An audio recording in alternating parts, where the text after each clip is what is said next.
Don't come home this Christmas. It's better for everyone. That was it.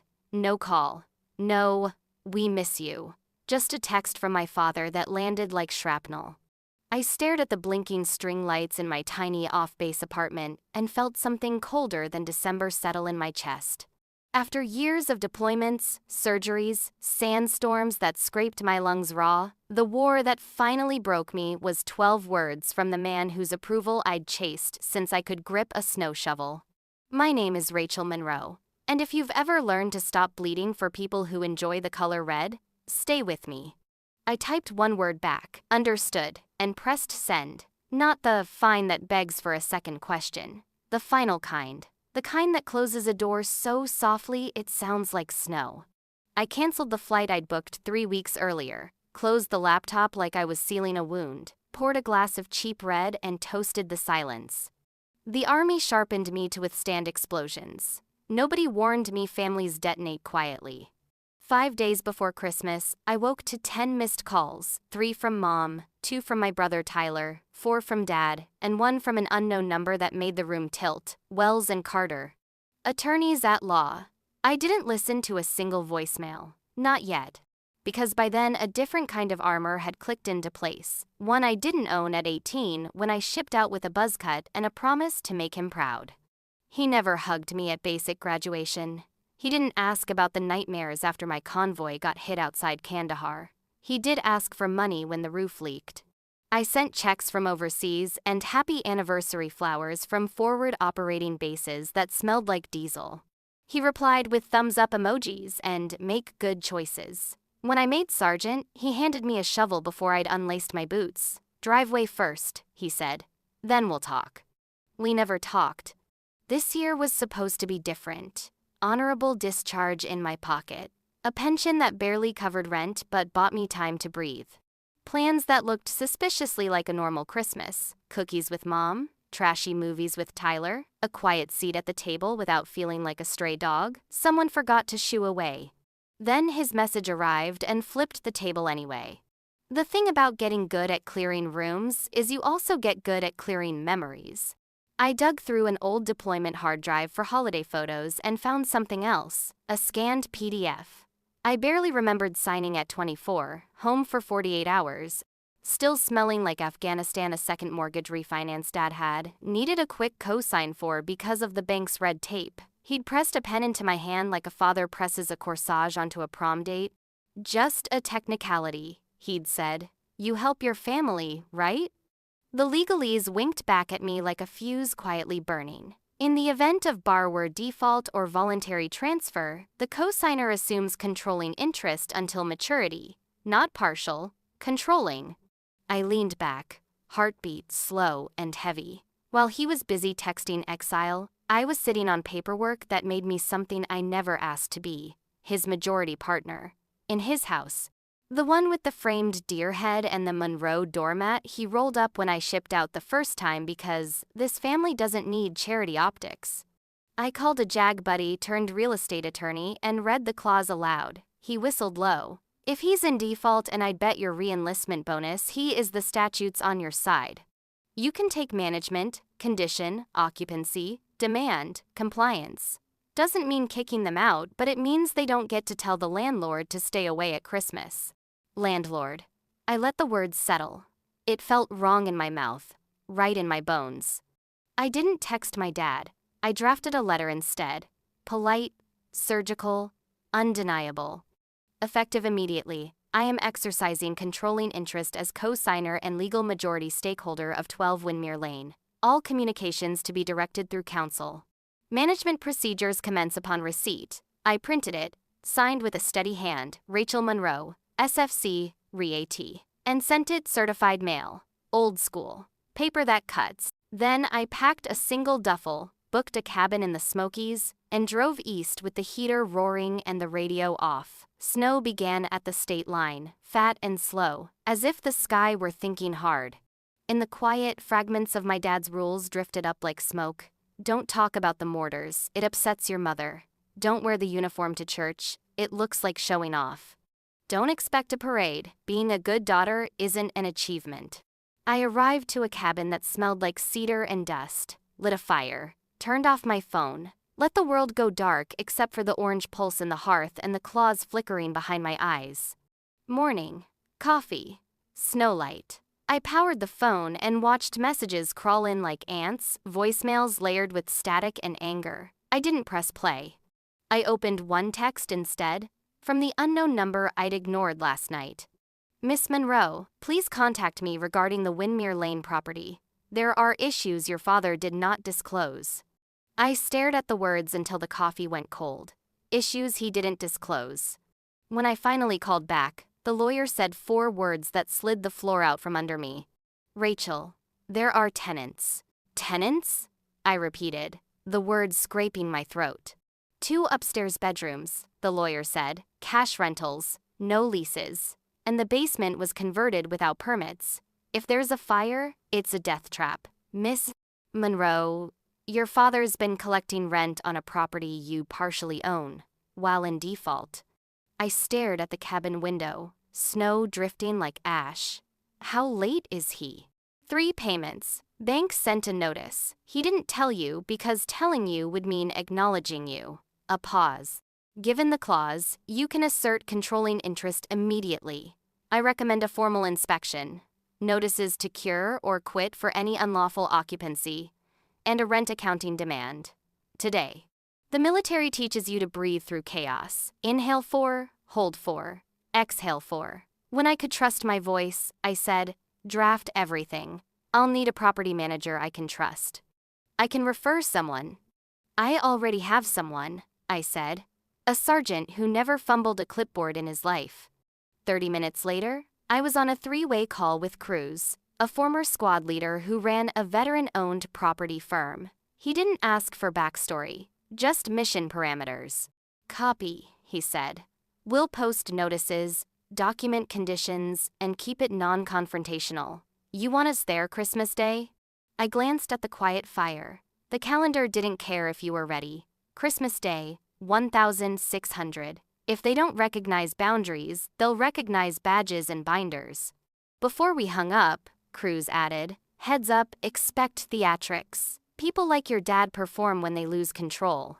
He didn't know my dad, but he knew the type. I texted Tyler first. We need to talk about the house. His reply came fast. What house? Then, Rach, what are you doing? Dad's on a rampage. I typed, deleted, retyped. Tell him to keep his phone on. His lawyer can't run interference forever. 3 dots, then nothing. At 15:42, my phone buzzed with a notification from the doorbell cam I'd forgotten was still tied to my email, an old setup from when I was the only one who knew how to connect Wi-Fi. The live view opened to a shaky, tilted shot of the front porch. A gloved hand reached into frame, dropped a thick white envelope, and grabbed my breath, hitched the holiday wreath. It wasn't Mom's. It was mine, the one I'd made at 8 from pine cones and fishing line, still missing a tin star. The hand yanked it off the nail and disappeared. Another motion alert, 2 college-age guys lugging duffels across the threshold. One wore my army hoodie. The camera caught a slice of his face, pale and unbothered, as he kicked the door closed. The past snapped and the present clicked. I forwarded the clip to Cruz with one line. Document theft of fixture and unauthorized occupancy. He replied with a thumbs up and a meet time. Then came another message from an unknown number that had been eerily quiet since last night. They rented your childhood for $600 a month. Check the kitchen cabinet above the fridge. I stared. Who is this? No answer. At 15:59 on December 25th, I turned onto Windmere Lane behind Cruz's truck. Snow muffled the cul-de-sac into a postcard. The house looked smaller than it did in my nightmares. The roofline hunched beneath frost, the porch light haloing the flakes. Childhood has a way of making structures enormous. Truth shrinks them. We rolled to the curb. Cruz's team filed out clipboard, body cams, neutral winter jackets. I pulled my coat tight, dog tags cold against my collarbone. The locksmith stepped forward, tools in a neat roll at his hip. The front door flew open before we reached the steps. Dad filled the frame, red-faced and loud. Turn around. You step 1 foot on this property and I call the cops. Cruz lifted his badge. Sir, we're here for a lawful inspection. Notices have been served. He handed over the certified paperwork. Dad snatched it, didn't read a word, ripped it in half, then threw the pieces into the snow like confetti. Mom hovered behind him, rosary twisted in her fingers, eyes watery and rehearsed. "Rachel, please, not today," she whispered. "It's Christmas."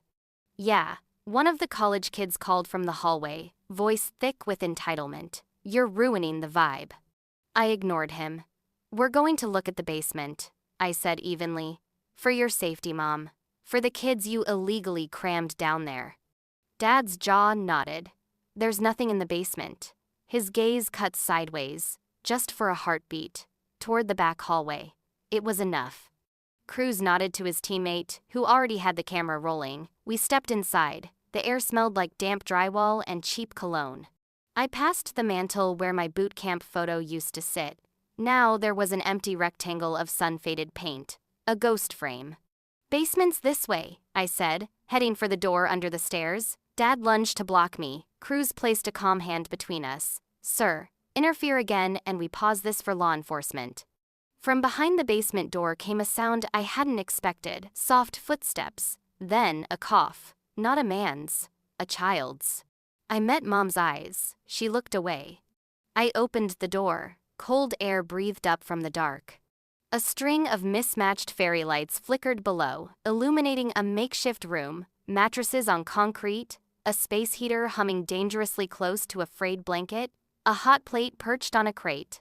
And at the bottom of the stairs, clutching a stuffed turtle with one button eye, stood a little girl in a too-thin sweater. "Hi," she whispered, eyes wide. "Are you the lady who owns Christmas?" The question hung in the air like smoke. "Are you the lady who owns Christmas?" My throat locked. She couldn't have been more than 6 big brown eyes, hair falling in messy tangles, socks worn thin. Behind her, another figure shifted, a boy, maybe 9 or 10, trying to square his shoulders like a protector, though his knees shook. "Back upstairs," Dad barked, voice sharp enough to rattle the light string. "Now." But the kids didn't move. They looked at me instead, as if they'd been waiting. Cruz angled his camera lower, catching the scene in crisp detail. His voice was steady. "These minors live here?" "No," Dad snapped, sweat glistening at his temples. They're just guests." "They're tenants," the boy blurted, his voice small but fierce. "We give him money every Friday. He says it's rent." My blood iced. "How much?" "300, each." The little girl added softly. "And he took my turtle once when we were late." She clutched the toy tighter, said we could have it back if we paid extra. Mom gasped, covering her mouth, but didn't deny it. She just whispered, "Rachel, please, please don't." I turned on her, sharper than I meant to. "Don't what? Don't see it? Don't name it? You let kids sleep on concrete under a furnace that could explode?" The silence was a verdict. Cruz called upstairs to his team. "Notify child services now. Document everything." His men moved with trained precision, snapping photos, logging timestamps. Dad's face darkened. "You think you can march in here and destroy us? You don't know what it's like keeping a roof over this family." I cut him off. "This family? You told me not to come home for Christmas. You said I wasn't welcome. But you welcomed strangers, as long as their money folded." The boy tugged the girl's sleeve. "Can we go with you?" he asked, voice trembling but hopeful. The question broke something inside me I didn't realize was still fragile. "Not tonight," I said gently. "But you're not going to stay here either. I promise." We led them upstairs. The college guys had vanished into a bedroom, door locked, muffled laughter leaking out as if this chaos was just entertainment. Cruz's crew ignored them, focusing instead on the legal heart of the storm. By the time we stepped back onto the porch, snow was falling harder, blanketing the street in silence. Red and blue lights washed across the white drifts, a cruiser already pulling up in response to Cruz's call. Dad's voice dropped low, venomous. "You've humiliated us. On Christmas." I faced him squarely. "No. You did that the second you chose tenants over your daughter. The second you chose profit over kids who can't fight back." He opened his mouth, but the cop's knock at the door cut him off. The officer stepped inside, took one look at the basement setup, and radioed for backup. Mom sank into a chair, rosary dangling uselessly. Tyler finally appeared from the kitchen, pale and shaking. His voice cracked as he whispered, "Rach, I didn't know." I searched his face, looking for truth. Maybe he believed it. Maybe denial was easier than guilt. But the time for excuses had passed. As child services guided the kids into the warmth of the cruiser, the little girl twisted in the blanket they'd given her and whispered through the open window, "Thank you, lady." Snowflakes caught in her lashes like glitter. And in that moment I realized, this wasn't just about revenge anymore, it was about rescue. When Cruz turned to me, clipboard ready, he asked, "Do we file immediate possession?" My father's glare burned hot behind me. My mother's tears dripped onto her hands. Tyler looked like a ghost. I nodded once. "File it." Cruz scribbled his signature. The storm wasn't coming. It had already arrived. The paperwork slid across the porch table, crisp under Cruz's pen. Immediate possession filed. Just like that, the ground beneath my family shifted forever. Dad lunged forward, trying to snatch the document, but Cruz's bodyguard, bigger than any man I'd seen outside deployment, stepped between us. "Sir, I suggest you sit down." His tone was flat, military sharp. "You can't do this," Dad roared, spit flying. "This is my house, my blood, my sweat." "Your default," Cruz corrected calmly. "Your daughter holds controlling interest. As of now, she's legally in charge. You don't call the shots anymore." The color drained from Dad's face, rage battling with fear. He wasn't used to being outgunned, not by bankers, not by neighbors, and definitely not by me. Mom whispered like a ghost, "Rachel, honey, please, we're family." I turned to her, my voice steadier than I thought it could be. Family doesn't send a text telling me I'm not welcome. Family doesn't hide kids in a basement for cash. Family doesn't silence a daughter until she's nothing but a paycheck. Tyler finally found his voice. "Rach, maybe we can work out." "No," I snapped, my words cut like a blade through years of swallowed silence.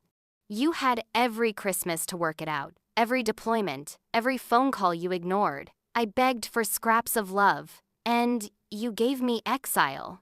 The officer on scene came back upstairs, shaking his head. "We've got violations all over. Fire code, safety, occupancy. Those kids won't be coming back. And this house? It's under investigation now." Dad shoved his chair back, fists clenched. "You'll regret this, Rachel. I swear to God, you'll regret it." For a heartbeat, I thought he'd strike me. Old instincts, combat instincts flared in my veins. But then Cruz's men shifted closer, silent warnings in their posture, and Dad froze. I leaned in, voice low, each word deliberate. "I regret one thing. Signing that paper 5 years ago thinking it meant I mattered to you. But tonight I finally realized what it really meant. I own the home you used to lord over me, and I own the silence you tried to bury me in. Now you answer to me." The cop handed me a copy of the initial report, then turned to my father. "Sir, if you interfere with her management, you'll be facing charges." Dad collapsed back into his chair, chest heaving like a cornered animal. Snow swirled heavier outside, pressing against the windows, muffling the chaos into something surreal. I looked around one last time, the mantel where my boot camp photo had once sat, the dining table where I'd prayed for just one meal of belonging. Gone. Replaced by shadows and strangers. "Pack what you need," I said, my voice final. "You've got 30 days. After that, the locks change." Mom broke then, sobbing into her hands. Tyler stared at the floor. Dad didn't speak. Not one of them followed me when I walked out into the storm. Cruz fell into step beside me. "You okay?" I let the cold air sting my lungs before answering. "No. But I'm free." And in that moment, with snow crunching under my boots and the porch light glowing behind me, I knew Christmas would never be the same. Not for them, and not for me. Because the daughter they pushed out had finally come home not to stay, but to take it all back. A week later, the house stood empty. No cars in the driveway, no laughter, no yelling, no curtains twitching, just a hollow shell with snow piled high against the steps. I stood at the edge of the property with a new key in my glove, my breath fogging the winter air. This was the same door I'd once stood outside as an 18-year-old in uniform, hoping for a hug, getting a shovel instead. Now, there was no one left to tell me I wasn't welcome. Inside, it smelled of dust and old secrets. The illegal tenants were gone, their mattresses stacked in the garage. The basement where those two kids had slept was empty, except for a broken turtle figurine. I picked it up, slipped it into my pocket. Not angry, just witnessing. Cruz and his team walked the rooms, taking photos. "It's yours now, completely clean," he said. "City's closing the file on the violations. Child Services has the kids. They're safe." I nodded. "Good." My voice sounded older than I felt. He looked at me. "Most people in your position would sell. You're not, are you?" "No." I ran my fingers across the scratch in the living room floor where the coffee table used to sit, the one I'd bought with my first deployment check, the one they'd told everyone was loaned to me. "I'm turning it into housing for female veterans. Transitional. Safe." Cruz smiled. "Monroe House?" I blinked at him. "Yeah, Monroe House." We drew up the plans over the next few months. Contractors came in, ripped out moldy drywall, rewired the furnace, painted the walls bright instead of beige. Donations rolled in from people who'd heard the story of a soldier who reclaimed the house that rejected her and turned it into a refuge. By the following Christmas, the living room was full again, but this time with women who knew what it meant to serve, to come home to nothing, to start over. A tree stood in the corner, strung with paper stars. Each star bore the name of someone who'd walked through our doors and left stronger.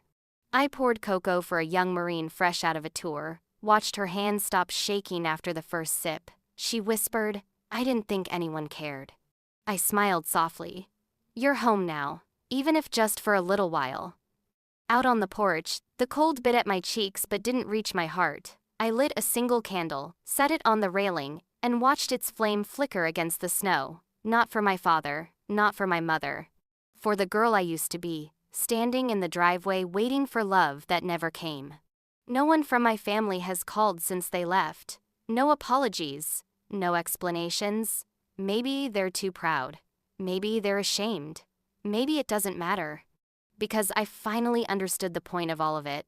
Revenge wasn't making them homeless. Revenge wasn't humiliating them in front of the neighbors. Revenge was refusing to be their victim anymore and building something beautiful out of the ashes they left behind.